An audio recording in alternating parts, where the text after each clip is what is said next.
Hello student, welcome back. Now we will discuss the remaining case study of chapter number 4, that is planning. Let's start page number 165. So at which level of management more time is consumed on planning? किस level पर ज़्यादा समय planning में खर्च होता है? वो है टॉप लेवल. टॉप लेवल जो मैनेजर्स होते हैं वो प्लानिंग और ऑर्गेनाइजिंग में अपना सबसे ज़्यादा टाइम कंज्यूम करते हैं, सबसे ज़्यादा टाइम देते हैं. ठीक है. अदर लेवल वाले इतना प्लानिंग और ऑर्गेनाइजिंग में इतना अपने आप को टाइम नहीं देंगे जितना टॉप लेवल देते हैं. And what is planning premises? अगर इसमें पूछ लिया जाए व्हाट इज़ प्लानिंग प्रीमाइसेस, तो planning premises are basically the assumptions taken by manager for making plan. Plan बनाने के लिए कुछ अजम्पशंस लेके चलता है मैनेजर, जिसको हम प्लानिंग प्रीमाइसेस बोलते हैं. ठीक है. सो ये एक तरह का हम ये भी कह सकते हैं, it is a base material. ये बेस मटेरियल होता है upon which plans are made, और जिस पर प्लान बनते हैं. इसके अलावा सिंगल यूज़ प्लान पूछा जा सकता है कि सिंगल यूज़ प्लान क्या है. तो सिंगल यूज़ प्लान ऐसा प्लान होता है जो एक बार ही इस्तेमाल होता है.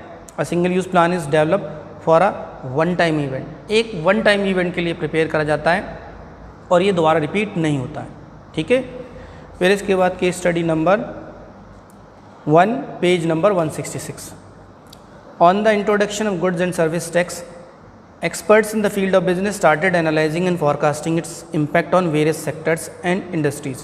तो जब GST लगा, GST इम्प्लीमेंट हुआ, ठीक है, इंट्रोड्यूस हुआ, तो बहुत सारे बिजनेस हाउसेस इसको एनालाइज करने लगे कि इसका इम्पैक्ट कितना आएगा इस GST का, अलग अलग सेक्टर, अलग अलग इंडस्ट्रीज़ पर कितना इम्पैक्ट डालेगा ये GST.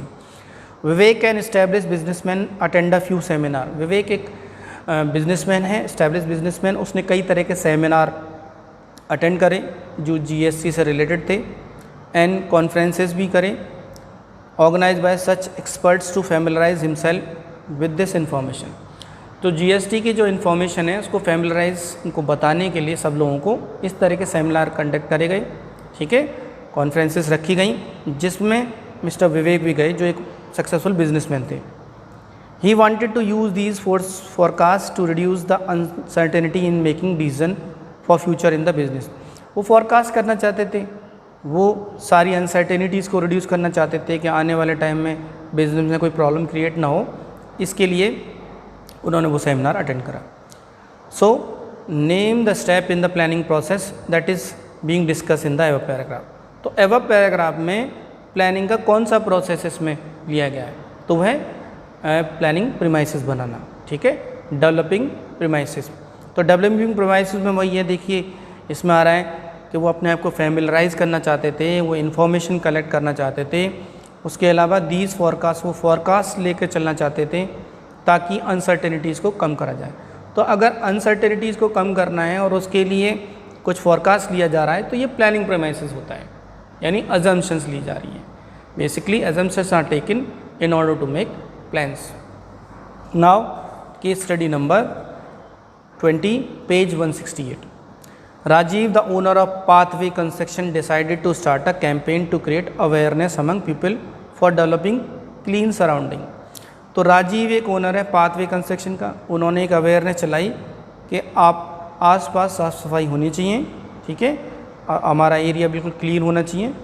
He formed a team of 10 members. इसीलिए उसने एक 10 मेंबर की टीम बनाई. To the list the different ways of days for cleaning the surroundings.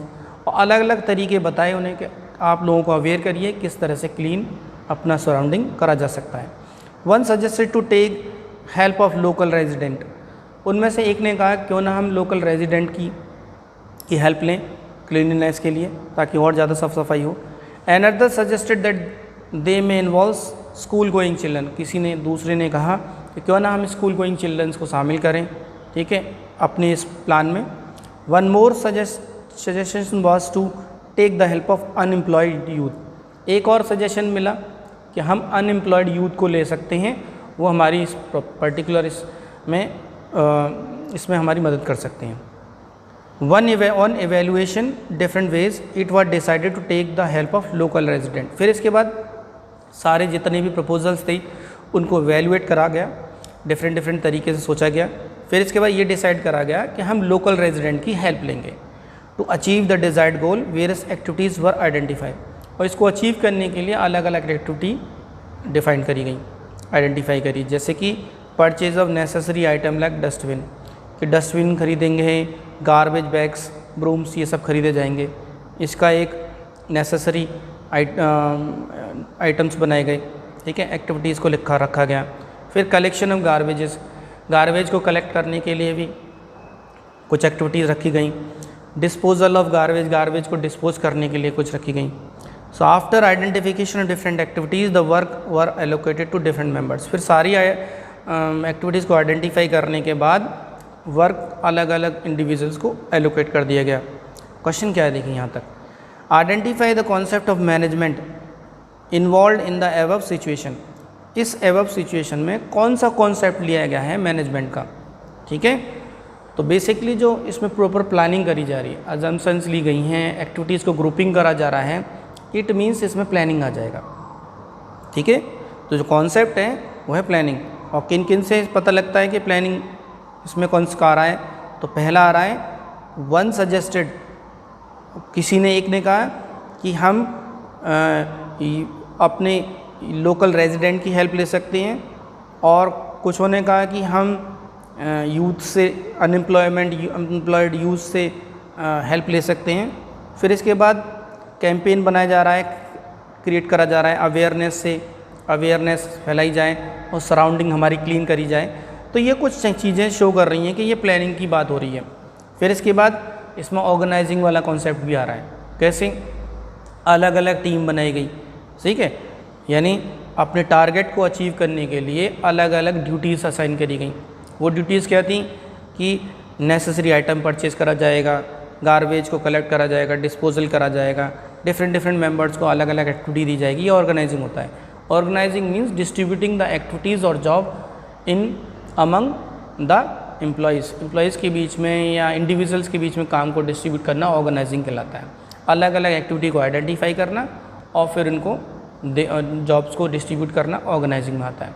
और प्लानिंग में सारी चीज़ें मैंने बताई कि इसमें कौन किस तरह से हम इस काम को आगे बढ़ाएंगे, किन किन की हेल्प लेंगे, ये प्लानिंग में आ गया, ठीक है। फिर next question, also identify the value which the company wants to communicate to the society. Company जो है ना सोसाइटी को कुछ वैल्यूज़ बताना चाहती है, और वो वैल्यूज़ क्या क्या हैं कंपनी की वो देखिए। वो है टीम वर्क, सारे लोग मिलकर काम करेंगे, वो टीम वर्क आ जाएगा। और फुलफिलिंग सोशल रेस्पॉन्सिबिलिटी, ये सोशल रेस्पॉन्सिबिलिटी निभा रहे हैं, क्लीनलीनेस जो है सराउंडिंग को साफ़ कर रहे हैं, तो ये सोसाइटी को के बिहाफ पर कर रहे हैं। तो इट मीन्स ये आ जाएगा सोशल इन्वायरमेंट का पार्ट और social responsibility. Now case study number 21, Suhasini a home science graduate from a reputed college has recently done a cookery course. तो अभी उन्होंने एक कुकरी कोर्स करा है सुहासनी ने, ठीक है, होम साइंस से अभी अपनी ग्रेजुएशन करी है और कुकरी कोर्स करा है। She wish to start her own venture, वो अपना खुद का बिजनेस खोलना चाहती हैं with a goal to provide healthy food. इसका गोल है कि बहुत अच्छा हेल्दी फूड सप्लाई करेगी, वो भी रीजनेबल प्राइस पर। She discuss her idea about her teacher mentor who encourage her, तो उसने अपना ये आइडिया अपने टीचर मेंटर से डिस्कस करा, उन्होंने उसे इनकरेज करा। After analysing various options for starting her business venture they shortlisted the option to sell readymade and ready to made vegetable shakes and sattu milk shakes. फिर इसके बाद काफ़ी डिस्कशन के बाद उन्होंने कहा क्यों ना हम रेडीमेड वेजिटेबल शेक्स या सत्तू मिल्क शेक्स बेचें, ये तो मुझे ज़्यादा अच्छा ऑप्शन अच्छा रहेगा। Then they both weighted the pros and cons of both the short listed options, और जो शॉर्ट लिस्टेड ऑप्शंस थे इनके प्रोज एंड कॉन्स देखे, यानी अपॉर्चुनिटीज़ और थ्रेट के बारे में सारी चीज़ें कलेक्ट करी, सारे बारे में सोचा।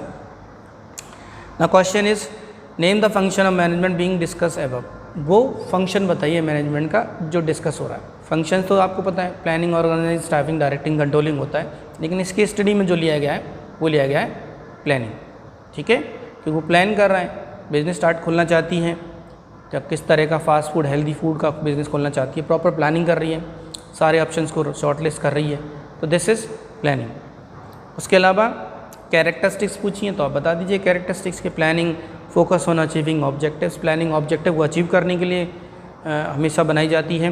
प्लानिंग एक प्राइमरी फंक्शन है, बिना प्लानिंग के अदर फंक्शन परफॉर्म नहीं होंगे। प्लानिंग परवेसिव नेचर की होती है, कंटिन्यूस होती है, एक बार प्लान करने के बाद प्लानिंग को दोबारा बनाना पड़ता है, ठीक है। प्लानिंग फ्यूचरिस्टिक होती है, फ्यूचर के लिए रिगार्डिंग होती है, आने वाले टाइम में किस तरह का अपना बिजनेस एक्सेलरेट करेगा उसके लिए बनाई जाती है। और प्लानिंग में डिसीजन मेकिंग आता है, बिल्कुल प्रॉपर डिसीजन लिया जाता है। और प्लानिंग एक मेंटल एक्सरसाइज है, इंटेलेक्चुअल प्रोसेस है, बहुत ज़्यादा सोचना पड़ता है, अलग अलग स्ट्रेटजीज़ के बारे में सोचना पड़ता है, तब जाके प्लानिंग होती है। फिर इसके बाद इसमें कुछ लिमिटेशंस भी पूछी गई हैं। लिमिटेशन में बता देना कि planning leads to rigidity, planning rigidity leads करती है, क्योंकि एक बार प्लानिंग बन जाती है तो मैनेजर उसी प्लानिंग को ही, उस प्लान को ही कंसीडर करके चलता है, चेंजेस नहीं करता। उसके अलावा प्लानिंग डायनामिक एनवायरनमेंट में काम नहीं करती। अगर कोई ऐसा एनवायरनमेंट बार बार चेंज हो रहा है, बिजनेस एनवायरनमेंट, उसमें अगर प्लानिंग बना रहे हैं तो वो सक्सेसफुल नहीं हो पाएगी, क्योंकि चेंजेस हो रहे हैं, बार बार चेंजेस हो रहे हैं, प्लानिंग बार बार फेल हो जाएगी। उसके अलावा प्लानिंग रिड्यूस क्रिएटिविटी, प्लानिंग में क्रिएटिविटी रिड्यूस हो जाती है। एक बार प्लान बन जाता है तो फिर सजेशंस वगैरह नहीं दिए जाते, ठीक है, नए सजेशंस उसमें वेलकम नहीं करे जाते। और प्लानिंग में बहुत ज़्यादा ह्यूज कॉस्ट लगती है, बहुत टाइम स्पेंड होता है, कॉस्ट इन्वॉल्व होती है, बहुत ज़्यादा प्रोफेशनल एक्सपर्ट्स को हायर करा जाता है, उनकी हेल्प ली जाती है, ठीक है, उन्हें सैलरी पे करी जाता है, तब जाके प्लानिंग बनती है। Planning is a time consuming, planning time consuming है, प्रॉपर बैठ कर डिस्कशन होता है, कई बार डिस्कशन होता है, मीटिंग्स होती हैं, काफ़ी टाइम लगता है प्लानिंग बनाने में। Planning does not guarantee success, और प्लानिंग हमेशा गारंटी नहीं है सक्सेस की, क्योंकि बिजनेस एनवायरनमेंट चेंज होता रहता है, कुछ भी हो सकता है, बहुत सारे रिस्क एसोसिएटेड रहते हैं, तो कभी कभी प्लानिंग फेल भी हो जाती है। Next case study number 22, a company is manufacturing garments, एक कंपनी गारमेंट्स बना रही है। The manager wants to increase profit by purchasing new high speed machines और इंक्रीजिंग द सेल प्राइस और using waste material in manufacturing stuff toys. तो एक company है जो गारमेंट बनाती है, तो manager want to increase profit, manager चाहता है कि वो अपना प्रॉफिट बढ़ा दे। वो क्या करता है, उसने एक नई हाई स्पीड मशीन खरीदी, ठीक है, वो किस लिए खरीदी, ताकि उनकी सेल बढ़े, ठीक है, और उससे जो वेस्ट मटेरियल आएगा उस वेस्ट मटेरियल से स्टफ टॉयज़ बनाए जाएंगे, ठीक है, क्योंकि ये गारमेंट का है, गारमेंट में कपड़े, छोटे छोटे वेस्ट कपड़े हैं, उनसे स्टफ टॉय बनाए जाएंगे, ये इसका प्लान था। He decided that using waste material it is the best solution for him, उसने कहा इस वेस्ट मटेरियल से हम टॉय बनाएं तो ये बहुत अच्छा ऑप्शन हो सकता है हमारे लिए। अब इसमें क्या पूछा गया है, identify the concept of management, तो कॉन्सेप्ट बताना है, जब भी कॉन्सेप्ट आ जाए it means functions of management बताना है, तो वो है प्लानिंग। तो प्लानिंग करी जा रही है कि वो रेडीमेड गारमेंट्स में डील करता है, ठीक है, गारमेंट मैन्युफैक्चरिंग करता है, और अब वो बचे हुए वेस्ट मटेरियल से स्टफ टॉय बनाना चाह रहा है, तो उसने प्लान बना रहा है ये, तो प्लानिंग हो गया। फिर इसके बाद प्लानिंग के स्टेप्स बताएं, दैट यू ऑलरेडी नो, ठीक है, प्लानिंग के स्टेप्स बता ही देंगे आप। Now case study number 24, page number 170। तो देखिए, the production manager of a company receive the complaint that the quality of the goods was not good.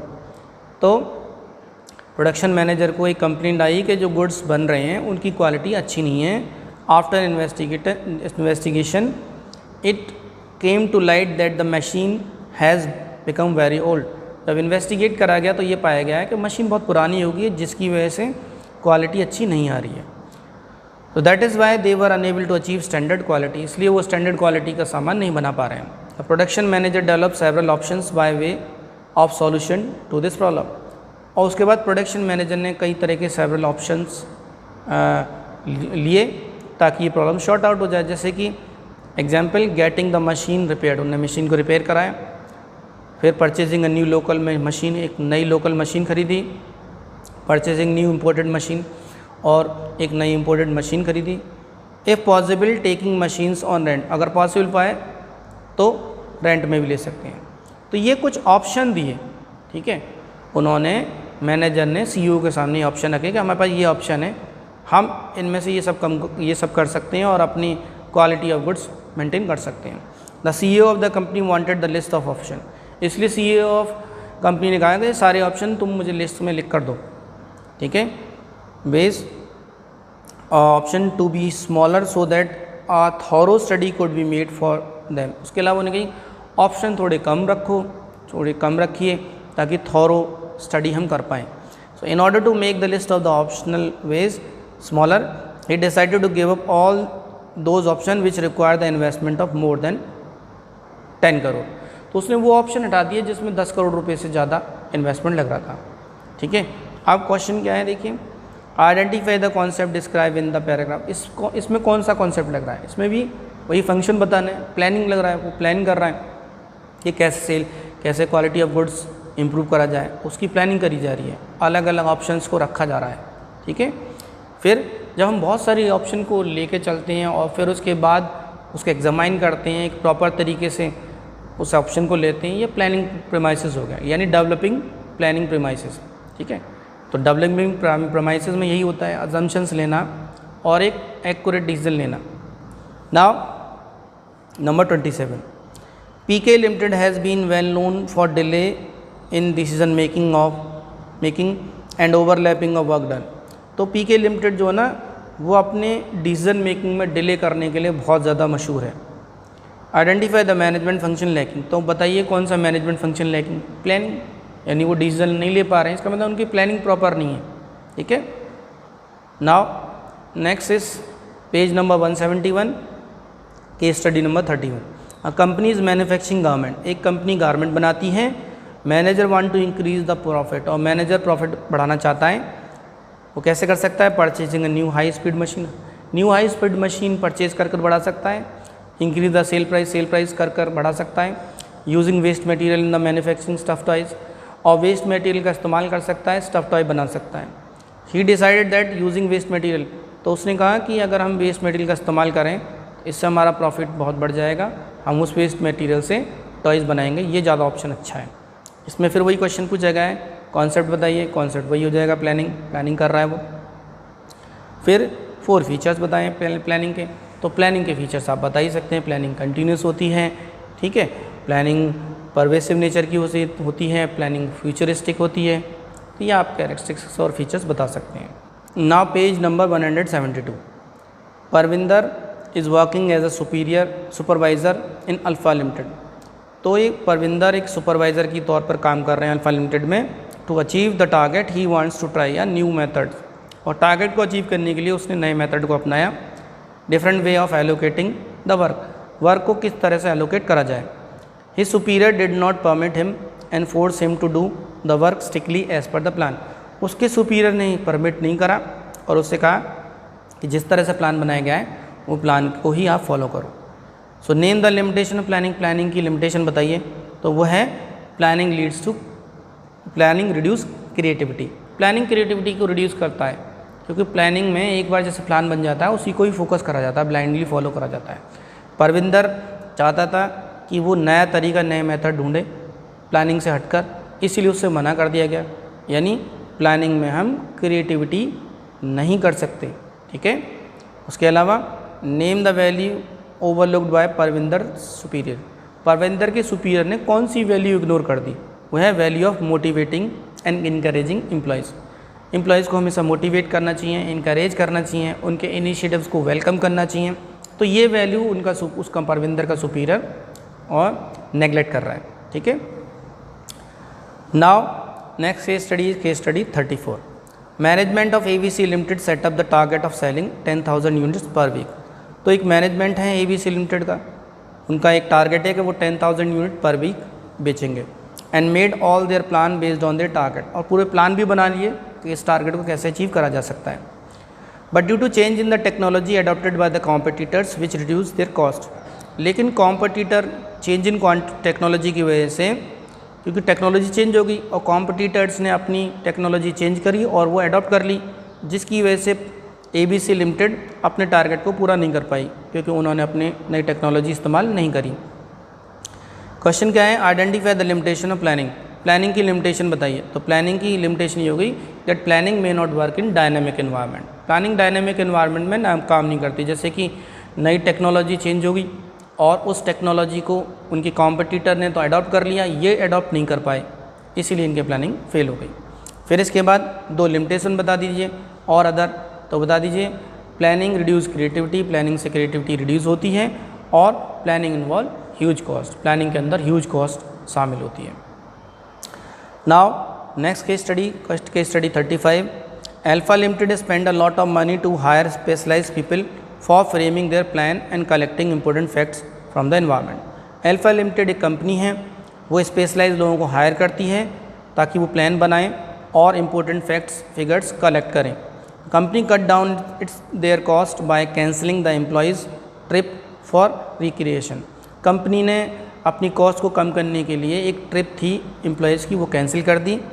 अब इसमें क्वेश्चन क्या पूछा जा रहा है, name the limitation of planning mention in the above para. वो बताइए लिमिटेशन प्लानिंग की जो इस पैराग्राफ में इस केस स्टडी में दे रखी है। तो वो है planning involve huge cost, planning में बहुत ज़्यादा कॉस्ट शामिल होती है जिसकी वजह से उन्होंने एम्प्लॉयज़ का ट्रिप कैंसिल कर दिया। Next, name the value overlooked by the management. Management ने कौन सा एक तरह से वैल्यू ओवरलुक कर दी, वह है psychological needs of employees. Employees की भी साइकोलॉजिकल और इंडिविजुअल नीड्स होती हैं, वो भी चाहते हैं रिक्रिएशन के लिए उन्हें टूर वगैरह पर जाया जाए, उन्हें कुछ बेनिफिट्स मिलें, तो उनकी जो नीड को ओवरलुक करा गया है, साइकोलॉजिकल नीड को। ठीक है, so these are your case study that I have discussed. Thank you.